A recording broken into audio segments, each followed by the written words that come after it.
Hi everyone, my name is Grace Fullerton and welcome to my EDBE 8Y08 video reflection.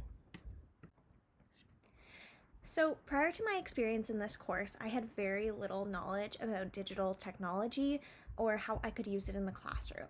So throughout the course, I have gained numerous digital skills that I wouldn't have if I had not taken this course. I've developed a schema of digital resources that I can use in my teaching practice.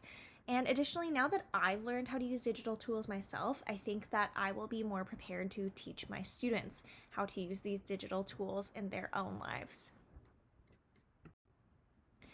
So there are three main concepts I have learned in my time in this course. So the first is digital assessment and how I can create those tools.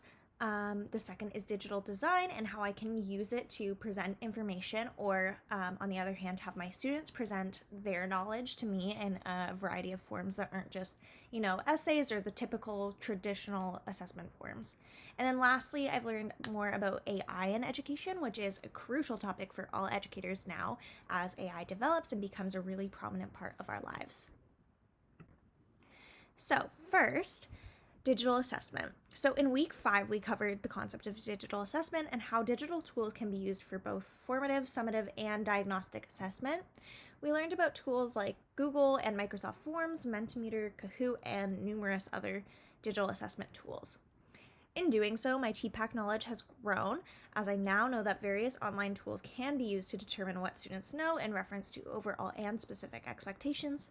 And this concept has helped me to develop my own digital competency as it allowed me to practice creating assessments on different mediums. So, for example, I use Mentimeter and Google Forms, two tools that prior to this course I had never used to create something.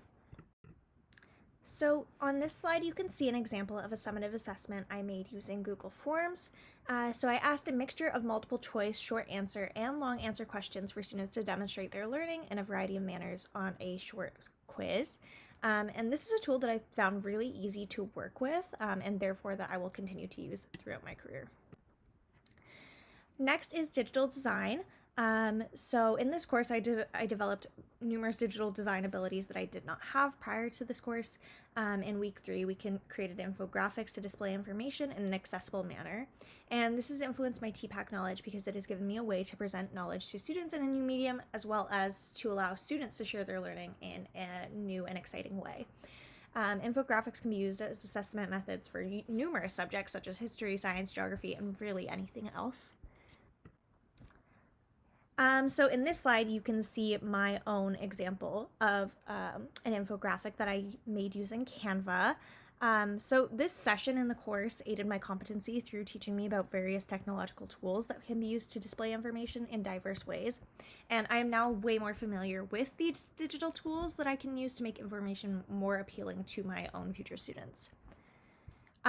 Additionally, this session of the course taught me about a lot of considerations that I need to make when presenting information, such as presenting it in various manners like video, text, and images for the purpose of different abilities and representation purposes.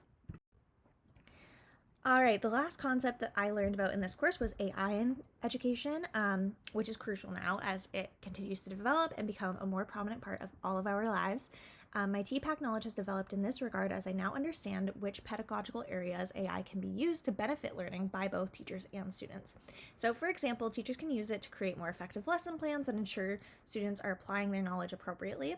Additionally, this session improved my digital competency by showing me how to use the AI tools that I have access to. So, for example, I was able to experiment with the creation of lesson plans on ChatGPT and EduAid.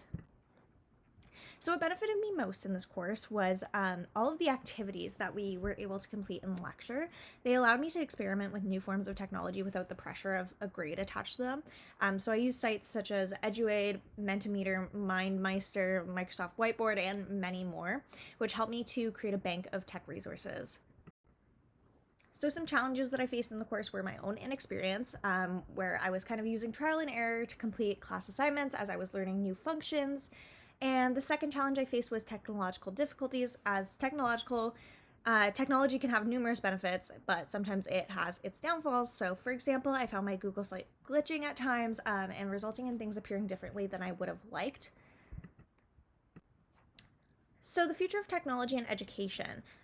Thinking about this concept, I think education will benefit greatly from advances in technology, so long as teachers are well equipped with resources and plans to combat any possible challenges. So, teachers will benefit from advances like AI, as they can help them to plan more effectively. But they might also face the challenge of learning to identify AI generated work.